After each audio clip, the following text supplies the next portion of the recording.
Uh, I think that I'm going to start out this talk by saying this. If you want to find out if a society's health is declining, look at the sex drive of their men in their 30s, 40s, and 50s. So what's happening in our culture, at least, is I see men and I see them come into my office and talk to me that are in their 30s that are having problems in the bedroom. Now, I don't know about you, but when I was in my 30s, I didn't know of any man that was having problems like that. Nobody, okay? And now it's a lot more common than you'd ever believe. And so there's a real problem, because if you look at some of the Mediterranean islands that people have grown up on, there are couples there that are having sex into their 90s, okay? But they live in a completely different culture than we do. There's something going on in our culture with men that isn't good, that isn't healthy. And so we're going to look at least from a physiological standpoint, what's going on with that. So I've entitled this talk, The Epidemic of Low Testosterone Among Men in America.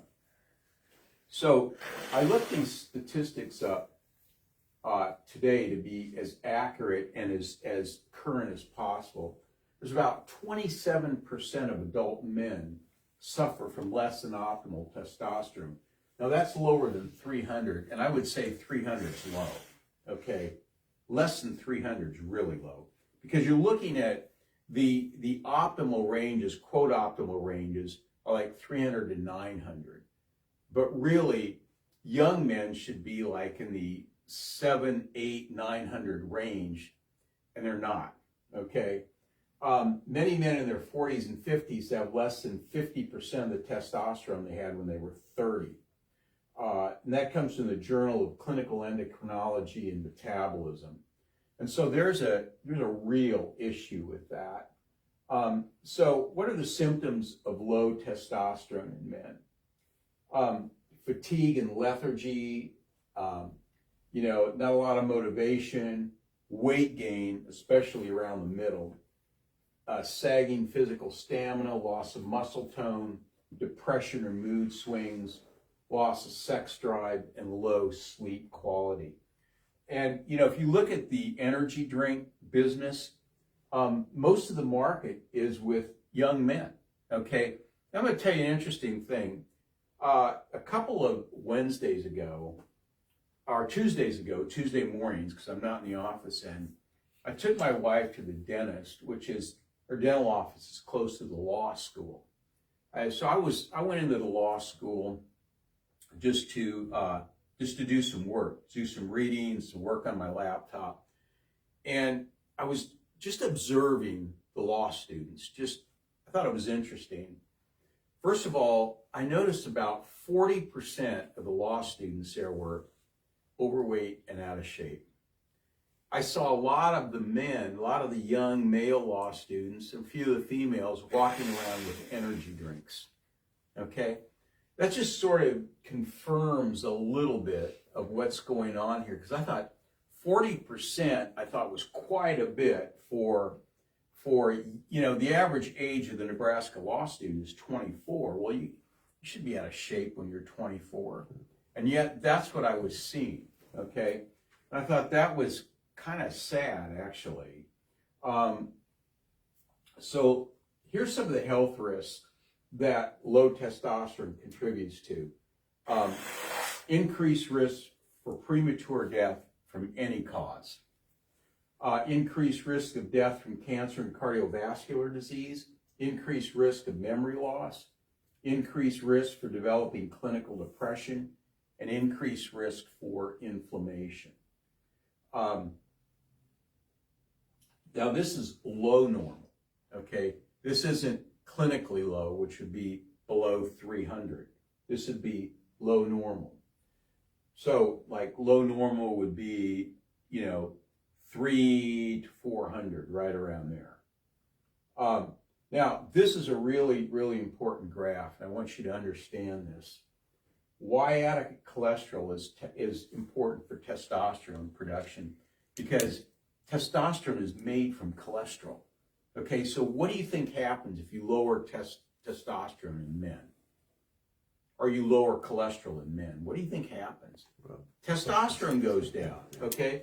So all of our hormones start out with cholesterol. And cholesterol goes to pregnenolone to DHEA, and then it goes from pregnenolone to progesterone. Now, this is a really interesting thing right here. If you're under a lot of stress, your body converts that progesterone to cortisol. Okay? So progesterone is normally converted to androstenedione, which is converted to testosterone. But if you're under a tremendous amount of stress, this goes to cortisol, and you don't get this. Now, here's another thing that's really important to understand. If you look at androstenedione and testosterone are both converted to forms of estrogen, estrone and estradiol. Look at what converts testosterone to estrogen, which you don't want that in a man. Cortisol and insulin. Okay? You also don't want too much dihydrotestosterone, which causes hair loss and other issues. Look at what converts testosterone to dihydrotestosterone. Low progesterone, essential fatty acid deficiency, low zinc. Okay, those are the things that we're going to talk a lot about tonight. So one of the things I hate about cholesterol lowering drugs is that it really screws with this, really messes this up right here. And you can really lower a man's testosterone by giving him statins, okay? So what are the key elements that cause drop in testosterone? Number, stress, which elevates cortisol. Poor diet, which elevates insulin. So anytime you elevate your insulin level will go up. What causes high insulin? Too much sugar? Too much sugar, yeah. Elevated insulin drops testosterone. So that's why my comprehensive blood panel, this is one of the most important tests I do, is insulin. I want to see what's going on, because insulin tells me so much about a person's health. In fact, if I just had one test, one blood test to do, and that's it, that's all I could do, that's what it would be, fasting insulin. That tells me a lot about a person's health. And when that goes up, that's not good. Inflammation goes up, testosterone goes down, your chances of cancer go up when insulin goes up. Very, very, very bad. Insulin and cortisol are like the 800-pound gorilla hormones in the body. Insulin is secreted by the pancreas in response to sugar. Cortisol is secreted by the adrenal glands in response to stress. So, yeah, again, if you look at insulin, when insulin or cortisol are high, the body converts testosterone to estrogen via, there's an enzyme called aromatase. And so insulin goes up, aromatase goes up, it starts converting testosterone to estrogen. And here's what happens. It actually affects the Leydig cells in the testes, which produce testosterone. So cortisol will stop testosterone production in its tracks, and elevated estrogen kills the cells in the testicle responsible for making testosterone. So not only is estrogen not good for men, but it actually destroys cells that produce testosterone. So increased abdominal fat is another enemy of testosterone in men. Fat contains a lot of pro-inflammatory chemicals that inhibit testosterone release, as well as elevated levels of estrogen. So estrogen tends to be stored in fat cells, and fat cells create their own estrogen. So you don't want a lot of excess fat. I mean, anything you can do to lower excess fat in the body is really important, and I would recommend that. So here's a couple of really interesting studies. Young men about to board an aircraft for their first skydiving attempt, they did blood work on them right before they were supposed to do their dive. And they had an increase in cortisol, which is stress, and an acute decrease in testosterone. Okay? So if you live in a state of fear or a state of that kind of stress, that's what it's going to do. During exposure to spontaneously occurring workplace stress, a 51-year-old man exhibited significantly decreased serum testosterone concentrations. So here's another thing that can lower testosterone: over-the-counter painkillers and anti-inflammatories. And I could show you multiple articles, scientific articles that show this. Ibuprofen is one of them. Ibuprofen lowers testosterone. So if you take it for 14 days, it starts lowering testosterone. And if you quit at 14 days, that lowered testosterone was maintained at 44 days. So I'm not a big fan of taking these. Now, if you take ibuprofen for a couple of days, you just have a lot of pain, you're trying to get through it, like you had a tooth pulled or something, probably no big deal, okay? But if you're on it for long periods of time, it will definitely lower your testosterone. What about aspirin? We're getting there. Okay. Well, aspirin, not so bad. Okay. Aspirin's not really that bad of a substance, a drug. Of all the painkillers, it's not harmful to the body, not really that harmful. However, if you look at ibuprofen, the dual effect of ibuprofen are both on the Leydig and Sertoli cells of the testes, which both of them produce testosterone. It disrupted testosterone production in both of those cells. So what about acetaminophen? Okay, what have you heard about acetaminophen recently? The autism. Yeah, it's connected to autism, right? I could show you 13 articles that says that. Over the last, since 2004, I could show you 13 different articles that connects acetaminophen to autism. And finally, we get a Secretary of Health that actually is investigating it and cares about it, which nobody has seemed to up until this point. So if you take acetaminophen, it depletes sex hormones as well. The effect of taking acetaminophen on sex hormones will equivalent to 35 years of aging. Now, I looked at this article and I could not find out how long you had to take it to have that effect. So I don't know, I just know that acetaminophen and ibuprofen lower testosterone, and you should take it as little as possible. I'm not saying you should never take it. I'm just saying that you shouldn't take it for long periods of time. Here's another thing about acetaminophen: it's very toxic to the liver, and so the levels that you need for liver toxicity are actually pretty low.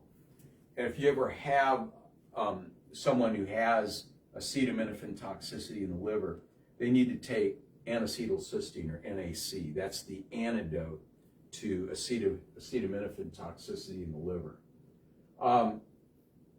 Here's a study that was published in Newsweek. This is their front page of that article. It says an important study published in 2017 documented a 60% decline in the quantity and quality of human sperm over a 38-year period. So what do you think might be causing that? Bad diet. Bad diet, for sure. Not enough exercise. Not enough exercise. I mean, we're exposing incredible levels of toxicity that we weren't exposed to back in the 70s. Plastics. I mean, glyphosate, chemicals on everything. Yeah, it's making a difference. So how do you elevate testosterone naturally? What do you have to do? Okay, number one, you mentioned diet. So eat a low glycemic diet, which is basically meats, vegetables, fruits, nuts, and seeds. Okay. Antioxidant-rich foods, berries are really, really antioxidant, and they protect the Leydig cells in the testes, which produce testosterone. So, like, I eat salads almost every day. And what do I have on my salads? Always blueberries. I put blueberries on my salads every day, okay? It's not the only berry. Raspberries are really good. Black raspberries, blackberries are good. But I put blueberries on my salad. Why is it that men don't respond well to testosterone replacement? Because a lot of men don't, okay? So Caucasian men who have high levels of homocysteine, which is another chemical I measure routinely in my blood work, it's a measurement of oxidative stress, but it's a measurement of arterial inflammation. If you have high levels of homocysteine, you will not respond well to testosterone replacement therapy. Now, I don't know how many physicians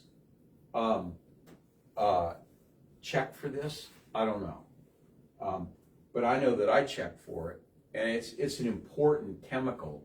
And I personally, I'll just say this, tend to run high in homocysteine. I have one of the genes that causes me not to absorb B6, B12, and folate very well. So I have to take a lot more of that to lower my homocysteine. But homocysteine is a really important measurement. It's really good for looking at oxidative stress and arterial inflammation, okay? So, and I see some people that I measure, I can't believe how low their homocysteine is. I mean, they come in, it's really low, and they're just great. But like people like me, who are heterozygous for the MTFHR gene, I tend to run high, but I take a lot of B6 and B12. And so I take my own supplements for that. So here's some just foods that help lower homocysteine, like free-range eggs, asparagus, spinach, garlic, raw nuts, fruits, black-eyed peas. I ate that when I lived in the South, but I don't eat it too much anymore. Organic brown rice, exercise, of course, broccoli, we eat a lot of that, and turmeric. New England Journal of Medicine. This is an interesting article in 2009. They were talking about, this is an article about testosterone replacement therapy. Cardiovascular problems are 4 times more likely in men using testosterone replacement than those that were not. Many had swollen and painful breasts. They had increased blood clots in legs, low sperm counts, and other unwanted symptoms. Now, I'm not saying all men have this, but that was from the New England Journal of Medicine. Here's JAMA, Journal of the American Medical Association, 2017. Said testosterone replacement therapy was marketed before there was any scientific proof that it worked. That's absolutely true. There's a modest increase in sexual function, which waned after about a year. No benefit to vitality, no benefit to physical function or vitality, no benefit to cognitive function. It produced some increased plaquing of the arteries, some benefit in decreasing anemia, and some benefit in increasing bone density. So, how do you elevate testosterone naturally? Number one, high intensity interval training, probably the most effective way there is to elevate testosterone. I do it regularly. So high intensity exercise is powerful. Not only that, but building muscle, weight training, resistance training is also very important. So this is out of two different journals. Just one bout of high intensity exercise resets the endocrine physiology of cortisol, insulin, testosterone, glucose metabolism, and it improves the rates of hormone synthesis and secretion and many physiological systems that benefit testosterone.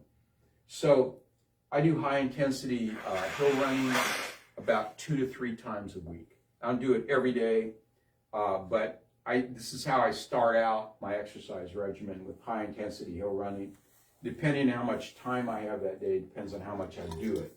But I do it a lot, okay?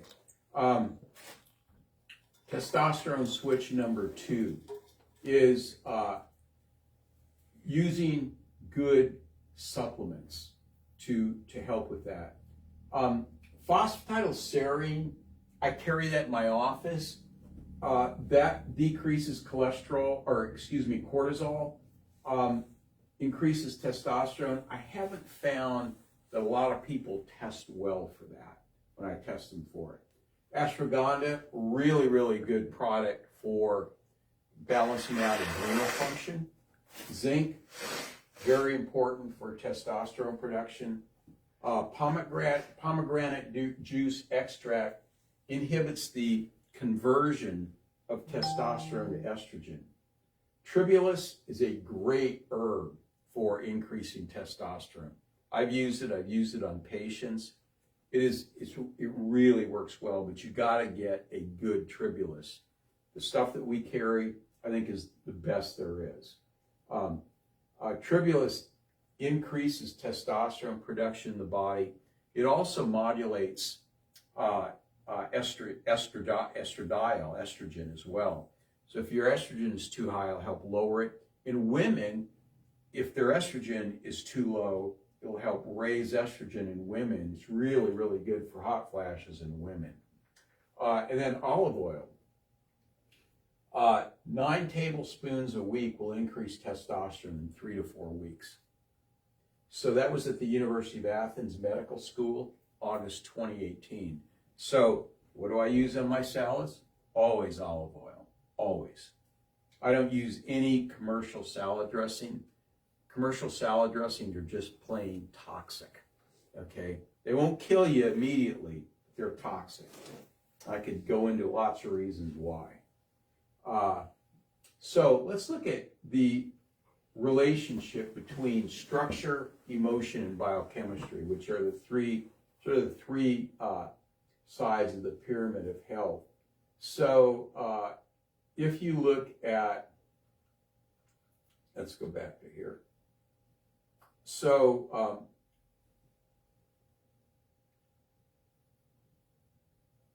low testosterone will cause weight gain. Weight gain will lower testosterone, will give you loss of energy and depression, which causes you not to want to work out, which will elevate cortisol and, again, lowers testosterone. So these 3 sides of the pyramid really, really work together. They can work well or they can work against you. Here's another one. Too much sugar and refined carbohydrates in the diet elevates insulin, lowers testosterone, increasing estrogen, which will tend to lead to low energy, loss of motivation, exercise, and depression, which leads, again, to elevated insulin and low testosterone. So these 3 things, too much sugar, which lowers testosterone, actually causes depression. It can, and lowers your motivation to even exercise, which is what lowers testosterone even more. Here's some other facts regarding estrogen in men. Total estrogen should be below 30 nanograms per liter. Fat cells store estrogen and hasten the conversion of testosterone to estrogen, so losing fat inhibits estrogen conversion. Heavier drinking inhibits the clearance of estrogen from the body. So if you look at these people that like with these big beer guts, they got a lot of estrogen floating around in their body. And that alcohol can contribute to that. By the way, if you look at the structure of sugar and you look at the structure of alcohol, basically sugar is just a bunch of alcohol units hooked together. So there's a very definite correlation between sugar and alcohol. Grapefruit inhibits the breakdown of estrogen, which is interesting because I personally love fresh squeezed grapefruit juice, so I have to watch that. Cruciferous vegetables stimulate the clearance of estrogen. So like eating a lot of broccoli, kale, Brussels sprouts, really good for getting estrogen out of the body. Saw palmetto and boron suppress estrogen. So boron's a mineral. It's a mineral that I take regularly. And saw palmetto is in a lot of prostate type supplements because saw palmetto also helps with prostate function. Drugs that inhibit estrogen detoxification and elimination. So we talked about the NSAIDs, ibuprofen, acetaminophen. They included aspirin here. So that may be a little bit of an issue. Although aspirin I don't think is nearly as potent as these two. Antibiotics, antifungal drugs. If people have fungal infections, you know, I have protocols for that can really help. Like, for example, garlic is incredibly antifungal. It works really well. Cholesterol-lowering drugs, antipsychotic medications, heart and blood pressure meds, calcium channel blockers and antacids, high-dose synthetic vitamin E, and general dietary deficiencies, and abusive substances like alcohol, amphetamines, marijuana, and cocaine. By the way, something that's interesting has nothing to do with this talk. I just watched a video by Daniel Amen, who's one of the top neurophysiologists, neuroradiologists, and he's done literally thousands and thousands of functional MRI studies on the brain. And he says there's two things that cause the brain to age faster than anything else. Number one is being schizophrenic, and number two is smoking marijuana. He said smoking marijuana ages the brain faster than anything he knows. That's why I think it's these people that want to legalize marijuana. That's a bad deal for people. And it's you know, the information out there is just not as complete as it should be, but marijuana really ages the brain. Be interested to see what the trends are in, say, 20, 30 years that with the, I don't want to say the youth, but whoever indulge in it most right now are probably the 20 and 30-year-olds. Right, yeah, yeah. So when they turn 50, are they going to have brains of 90-year-olds? Yeah, exactly. Are they going to have dementia? Yeah. Yeah, and I know it's legal out in Colorado, and it's rampant out there, so I don't know what's going to happen out there.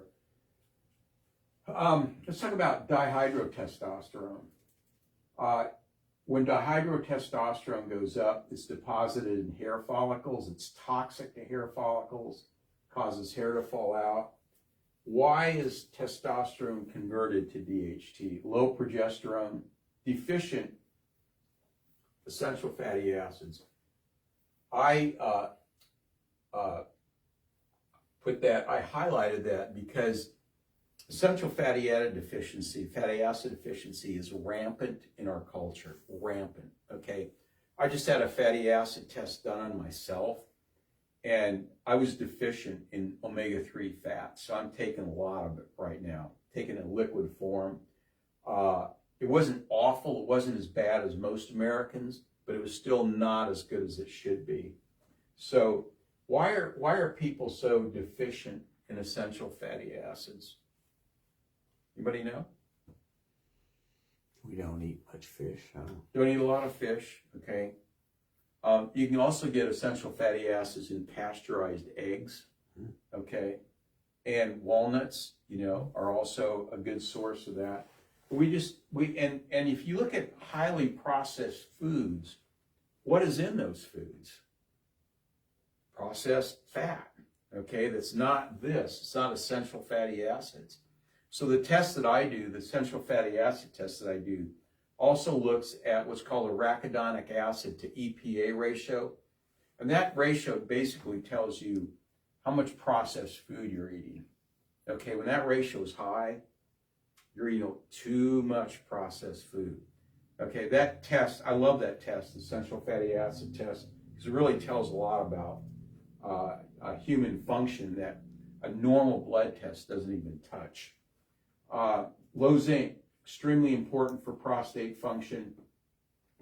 So that's another thing that you can do to help slow down that conversion of testosterone to DHT. So what are some strategies? Schizandra saw palmetto clears excess DHT from the body and will allow hair to regrow.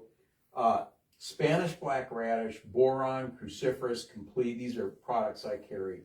And lactic acid yeast also will clear excess estrogen.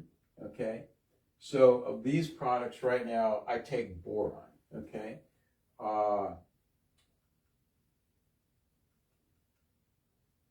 Adrenal tonic, really good for balancing adrenal function for people that are under a lot of stress.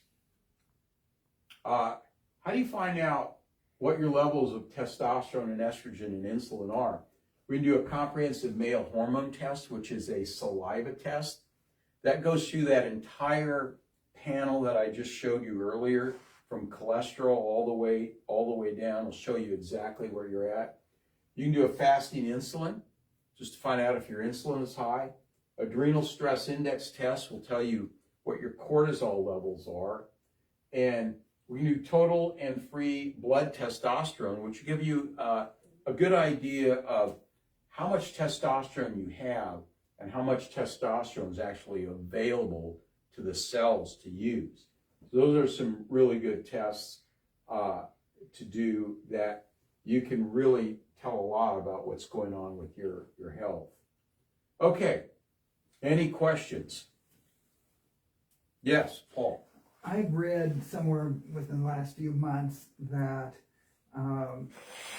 you could physically increase your testosterone level by taking cold showers, of all things, and they went through the physiology of how for instance, in Nordic cultures, they would, you would take the sauna and then you'd plunge yourself into the cold water. Cold plunges, yeah. And that really enhanced the body's ability to increase its testosterone, and it was more the cold factor of it as opposed to the hot first. Right, and I believe that because cold actually helps adrenal function. Your adrenal glands make testosterone. So yeah, I believe that. And, I always take a cold shower after a hot shower. And another thing I do personally in the wintertime, I work out outside all year round. So when it's 20 and windy, which I hate being out in that weather, I go work out in that weather simply because exposing my body to cold is good for it. I don't do any cold plunging. That'd be really good for me. I just haven't gotten to that point yet. But I hear what you're saying. It's true. Yeah. It's just funny that it's kind of the opposite of what we've always been, told since, high school. Take a cold shower. Get your mind off of whatever. And yeah, well, and it actually is good for you hormonally. Yeah. Yeah, absolutely. Anything else? Okay. So if you're interested or you know of anybody that's really interested in learning more about their endocrine and metabolic health, and they want to do some of these tests, we can do those. And or if you want to find out what your fatty acid balance is, we can do that test as well. So good. Thank you for coming tonight. I really want to help men that are low in testosterone, help them uh, you know, elevate it and do better with it. I think it's a tragedy in our culture that men struggle with this so much. And I think it's unnecessary, but considering the fact that how the low-fat diet has been pushed in our culture, that's probably responsible for a lot of why testosterone levels are so low. And the low-fat diet, as far as I'm concerned, is pretty terrible. So we want to, you know, that's something that I want to try and help people think through that a little clearer. So good. Yes. Well, just how are you doing your high intensity interval training? Through sprints? Yeah, I sprint up hills. So do you go until you achieve a target heart rate and let it recede? I go until I'm so tired that I can't talk and I just have to drop down. And So you'll run up the hill and walk back down, Yep. run up the hill and walk back down? That's exactly what I do. Run up as hard as I can. And the first time I do it, I run up backwards. And because I'm trying, that's a balance thing. That's good for your hamstrings too. Yeah, oh yeah, it is. And then I run up forwards. And I'll do that maybe 2 to 3 times, and then I'll go do like resistance training after that. So I start out with high intensity hill running, and I go to resistance training from there. There's some days that's all I do is high intensity hill running. Then most days I'll run up, but here's the thing, I don't run up the hill when it's pouring rain, you know, I don't run up when it's icy, you know, there's ice and snow and it's slippery, because I did that once and sprained my ankle real bad, and I learned my lesson. I'll never do that again. So, but if it's, you know, even if it's really cold and windy, I'll still run up the hill, you know, I'll still do it. I don't like it when it's that cold, but I do it. And I wear bicycle shorts and a long sleeve t-shirt and, you know, stocking cap and gloves. And that's what I work out in the wintertime. And I just allow my body to get cold. And, you know, so instead of cold plunging, that's what I do. So anyway, so that's what I do. Now you got, you know, what I encourage my patients to do, you don't have to do high intensity hill running, but do high intensity hill walking. You walk up the hill real intense, then walk down easy. Walk up real hard, walk down easy. That'll at least get you going, you know. That's what I do, and I like it. And I've got some of the neighbors are starting to do it because I've been doing it for so long. They've been watching me, and so I noticed this summer some of them were out there doing it, and so yeah, I like doing it, and I think it's really good for me. So It'll be interesting to see if they're still doing it in January, though. yeah, well, yeah, I know, I doubt it. Okay, I doubt whether they will be. Okay, great. Anybody else? Okay.